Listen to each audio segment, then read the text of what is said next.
things like that, and not even think about maybe there's lots of people that do not understand or even know that still goes on. So yes, polygamy.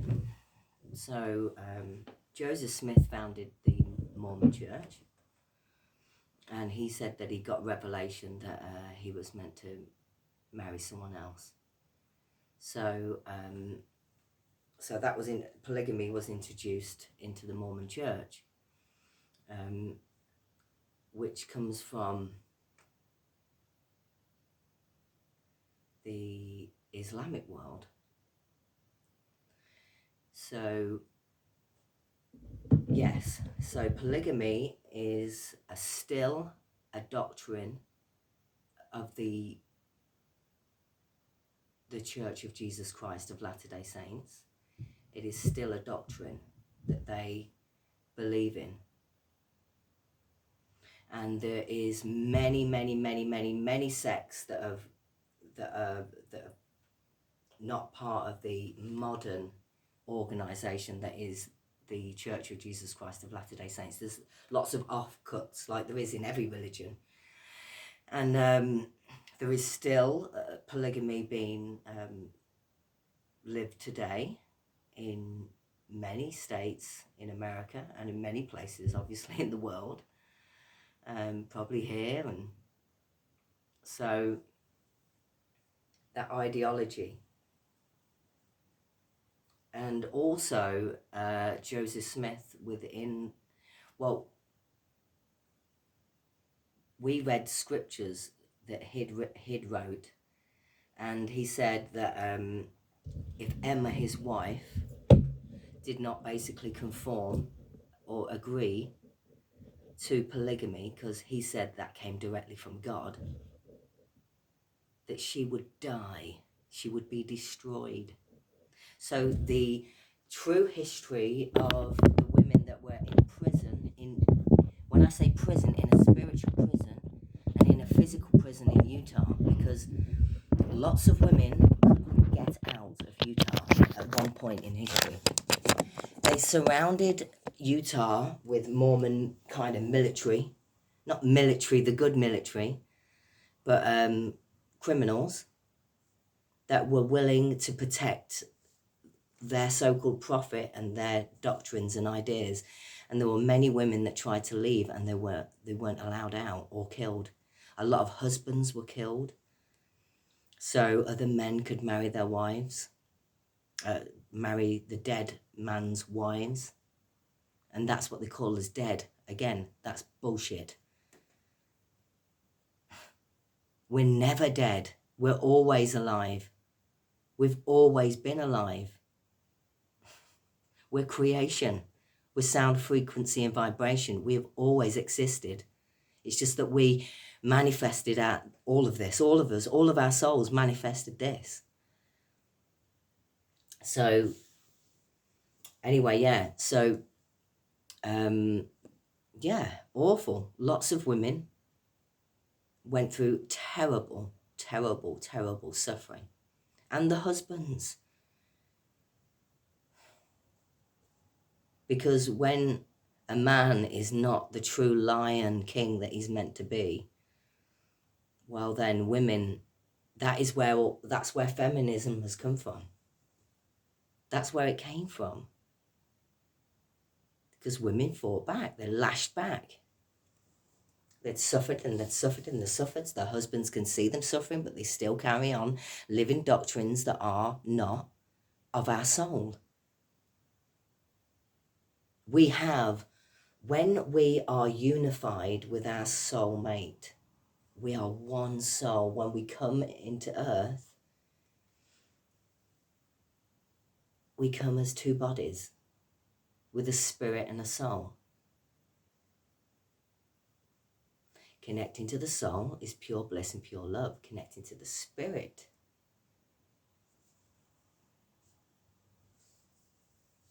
so you can leave your body and be what they call dead and be in spirit and think that's heaven, that's it, this is it. And you can be quite happy. You have no idea that you know, there's people who are in horrendous, just like on earth, people that have been outcast, left, beaten, downtrodden. So you can be in spirit and learn all manner of things, and you could be in total bliss forever and think that that's it. No. When you're connected to your soul, you create. You don't just sit there in bliss like that. No. No, no, no, no, no, no, no, no. No. We're meant to be in paradise, in tropical paradise. Where we're dancing, singing, we're just literally living from our soul. We wouldn't know any different until we were infiltrated, deceived, manipulated, lied to, and that's what they call the fall. So polygamists, you know, there's a lot of people that think they're happy in that, but they're not. Because when I say wickedness never was happiness, that's not a judgment, because we do wicked things when we're not connected to our soul. We harm each other.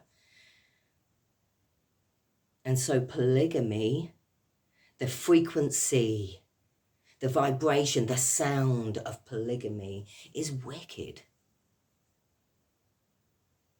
Because it harms the men, the women, and the children. How can you be connected to your soulmate when one man has all of these wives who are meant to be with other men, with their own soulmate? That's what's been going on earth. The Mormon church that I was brought up in told me that there was out of darkness. Now, the last relationship I had, she did ayahuasca, and I'm not, me personally, I would never touch a tree. I would never, ever, ever take the bark off a tree and drain the juice. Never. Because that tree is a living being. That's like cutting my wrists open and taking my blood out and drinking it to revitalize yourself. And not judging. We've all been suffering. And I nearly did ayahuasca twice. I booked in and then pulled out and booked in again. And the guy who was going to do the ayahuasca with me, I told him that Jesus Christ is real. And he said to me, Jesus Christ never lived. And then when I pulled out the second time, I heard him on the phone to a friend of mine saying, I knew she wasn't going to do it. And he also, from the moment I met him, had a frequency of hate towards me. I was just talking to him really normally and talking about spiritual things and asking him about, you know, his time. He went somewhere and I don't know, some tropical forest somewhere to learn how to do ayahuasca retreats and things like that and ceremonies. And to me, it was like dark. It's like, I was like, so, but I was desperate. So the second time I booked in, I said, oh, you know what, I've decided not to do it. And I heard him say, I knew she wouldn't do it. Like trying to make me feel like I'm too scared or something like that. Yeah, I did feel scared, but my soul said no. Because my soul knows I'm Snow White. My soul knows that I would never, ever harm a tree, ever. Never. And people will say, well, we asked Mother Earth, we asked Gaia Earth, and Gaia Earth spoke back and said, yes. No, you decided to do it. You decided to hurt that tree for your own selfish reasons. Because we've only needed to use the plants as medicine because we're very ill. We would never pluck them if we were living in our souls in paradise. Never. Or any animal, ever. So, yeah, when my, the lady I had a relationship with last, she did ayahuasca, and she went into complete darkness and total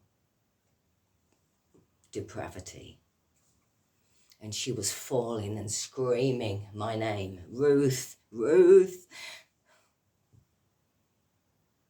And she was literally petrified. She felt all of the people's frequency there. And there were some people there that wanted to rape her.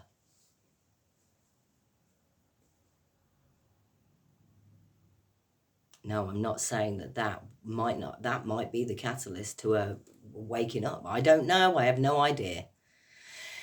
But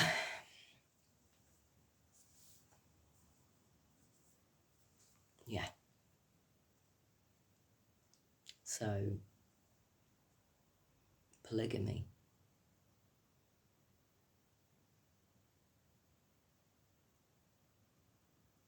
Everything that we've experienced comes from a lack of connection to our soul. And when we have connected to our souls, we have been outcast, abandoned, abused, laughed at, mocked, spat at, laughed at, kicked, strangled, raped, and killed. And not only just that, we've been kept down. People like me, we've been kept down from ever getting to any type, we haven't realised in this world we're only allowed to get to a certain position. And once you're in a certain position, you have to do certain things. And yes, a lot of it's for the plan that we're all going through. We've had to merge in, and there's also been a plan to identify the good. So you get tested, initiated, and all of these signs,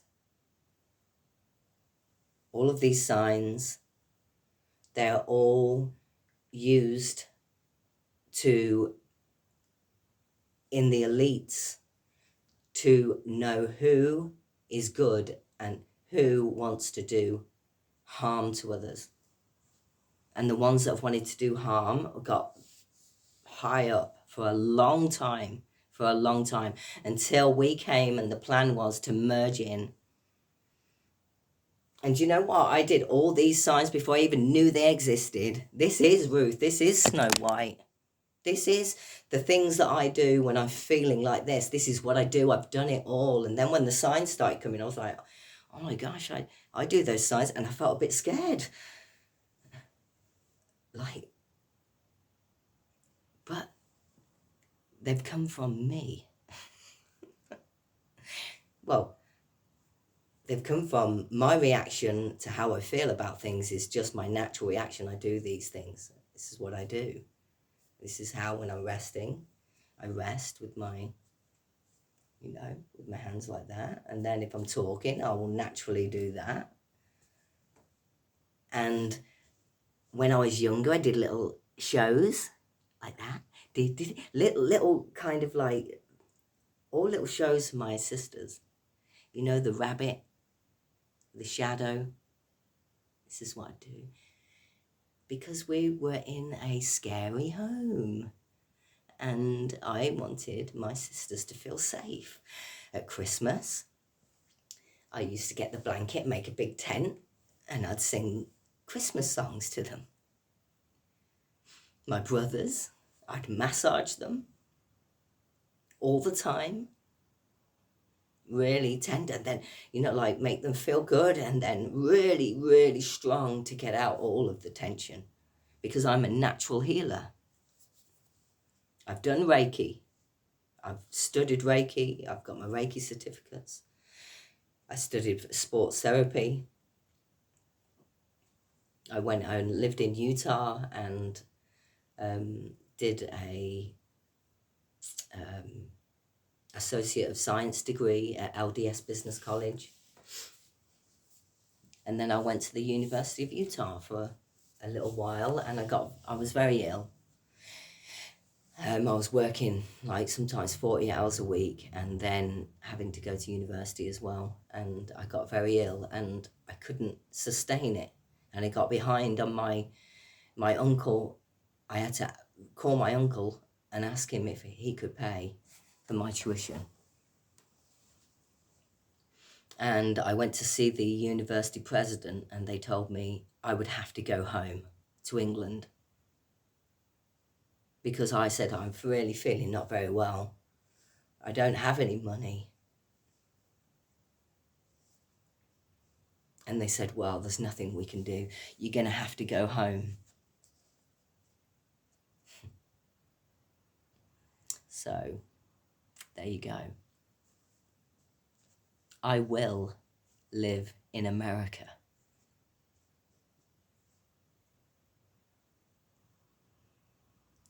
Wherever these lands are that are protected, because we've got high-speed travel underground as well. Wherever these lands are protected, that is where we will be going. But I want everybody to know right now, I want to live in America.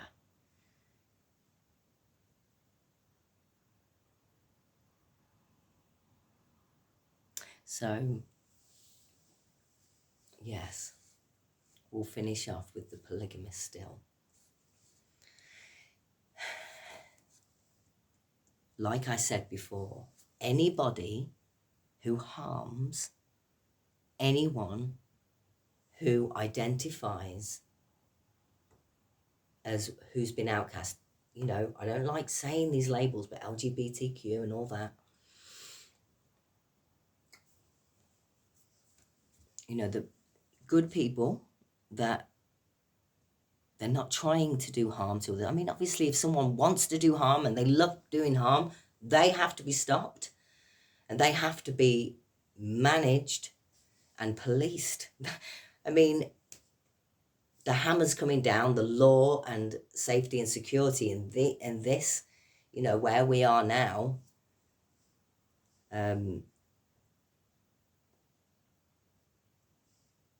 But yeah, anybody who also harms polygamists, they have suffered. Obviously, there's only a certain amount of time. If you want to hold on to those old beliefs, you're not going to be okay. You're not going to be okay. You are going to spiral downwards because it's not loving.